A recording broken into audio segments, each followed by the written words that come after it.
Hey guys!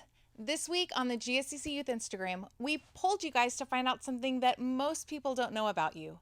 And I realized that there are so many things that we don't know about each other. If you missed the poll, no worries, because this morning I'm asking you again. What's one thing that most people don't know about you? I want you to share some of those answers right now with the group.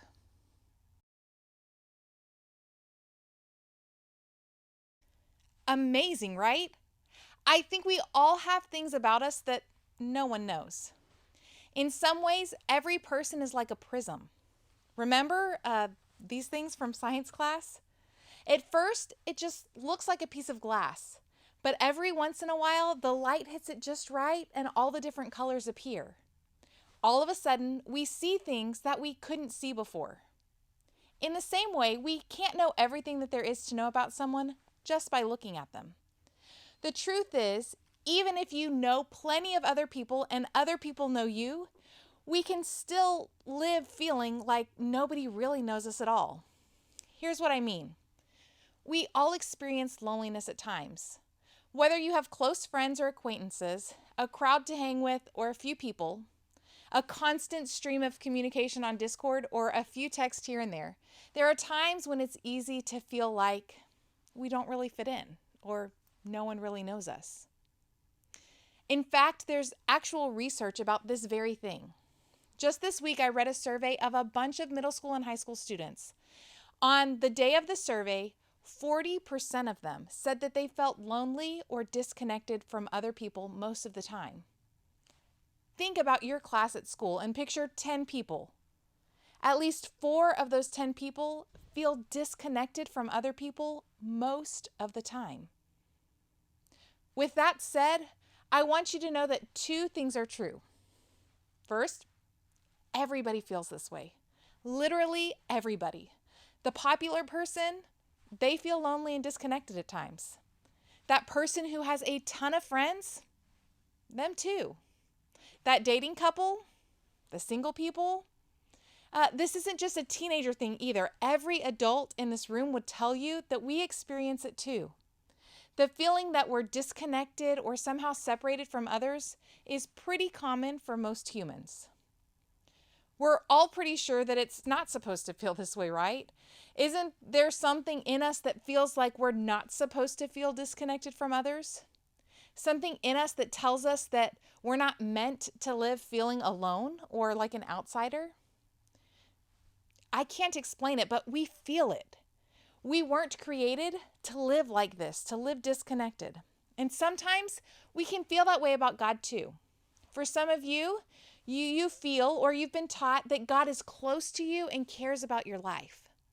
Others of you have been taught or felt like God is far away and distant, cold and abstract, which isn't helpful when you're already feeling disconnected from other people.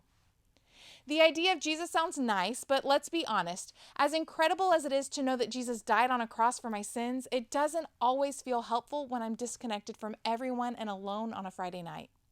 It doesn't always make us feel better when we want to be known and feel connected beyond surface level interactions with others.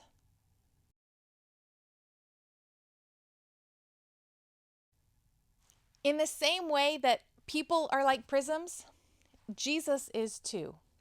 When you take another look beyond what you know about Jesus on the surface, there is more than meets the eye. Not to mention, a lot of people have ideas about who Jesus really is and why he came to earth. Those conversations come up a lot around this time of year because Easter is when we celebrate the moment and the meaning of Jesus' death and resurrection. So to kick things off this Easter season, we're going right to that moment, the end of Jesus' life. But first, let's talk about the culture and the community that Jesus lived in. Jesus lived in ancient Israel and grew up in a first century Jewish culture, which is just a fancy way of saying that the people Jesus was around every day were very religious. A huge part of life from them was the building called the temple. We're going to talk about that for a minute because it will help us see something incredible about Jesus a little later on. The temple was basically the core of Jewish religious life. However, religion was a part of all aspects of their lives: what they ate, the rules they followed, how they dressed, how they treated other people. And because of that, the temple wasn't just a building that you went to occasionally like a church might be. It was the hub for the community in the center of their culture. Different parts of the temple were for different people. For example, if you weren't Jewish, you had to stay on the outside area. Women, even if they were Jewish, could only go in so far. Jewish men could go inside, but there were certain places that were off limits if they weren't part of the religious order, kind of like being on a really special part of the staff. Priests could go most of the places, but only on certain days and at certain times. This whole temple was built so that people kept their distance from the center of it, a place called the Holy of Holies. It was sectioned off by a big curtain. In fact, even the most important priest was only allowed to go behind that curtain one time per year. Why? Well, this area was the reminder of God's presence in heaven and on earth, and the curtains represented a separation between God and humans. It kept separate what was sacred. It was kind of like a large museum. There are some things that people were allowed to touch and interact with, but most of the valuable stuff was behind the glass. There was no way that they could even get close to it. It's kind of how the temple works. And the Holy of Holies was like the part of the museum that no one could ever enter. The point of all of this is the culture that Jesus lived in had a lot of separation. That sense of disconnection that you and I have had wasn't just a feeling for the Israelite people, it was a physical reality. People were separated from each other, and they were separated from the place that represented the presence of God. So, how do we get from that to Easter and this whole Prism idea? Many Jewish people hoped that Jesus would help the Jews conquer their Roman oppressors by leading an uprising and trying to gain power. Instead, the very opposite happened.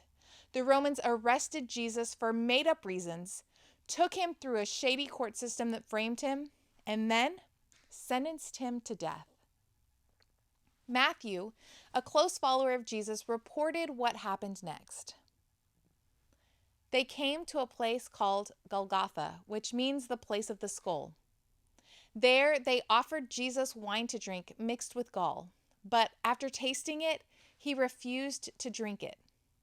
When they had crucified him, they divided up his clothes by casting lots. And sitting down, they kept watch over him there. Above his head, they placed this written charge against him. This is Jesus, the King of the Jews. Matthew 27:33-37. Crucifixion is an ancient form of torture that the Roman Empire used not just to kill people, but also to scare everybody watching. So they did it in a very public way. It was awful. Not only was Jesus brutally murdered, but the people who did it mocked and insulted him in the process. As he died, check out what happened. And when Jesus had cried out again in a loud voice, he gave up his spirit. At that moment, the curtain of the temple was torn in two from top to bottom. Matthew 27:50-51.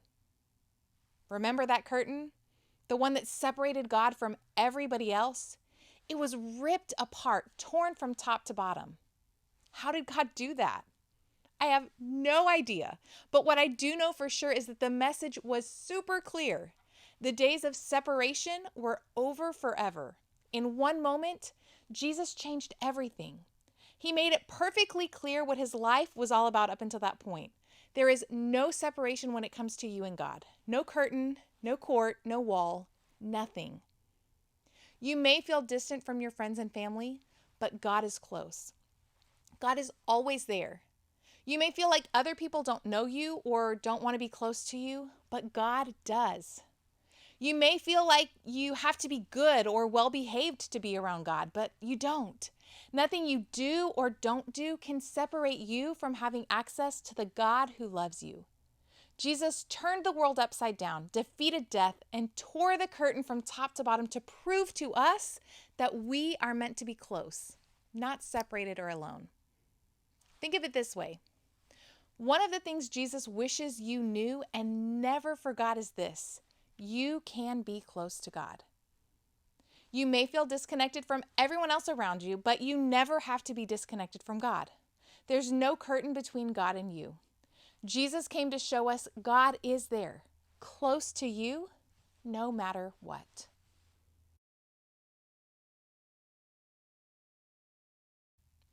As for today, what does this idea of Jesus closing the gap of separation mean for us? For some of you, this may be totally new. You have never considered closeness with God something that you could experience. You have only ever experienced God as a distant and far away and unreachable thing. But today, I want you to begin to reconsider what Jesus' life and death proved to be. You can be confident that because of Jesus, you can be close to God. Now, for those of us who are Jesus followers, it's our job to treat other people like they can be connected to God, just like we can. Do you believe that Jesus' work was good enough to bring down the curtain for everyone or only for certain people? In the same way that you may feel disconnected, other people have times when they feel alone, unknown, and unloved too. And you and I have an incredible opportunity to let them know that they can be close to God. In fact, that's one of the reasons why we come to church, so that we can remind each other that even when we feel disconnected, there is no separation between God and us anymore. You can be close to God.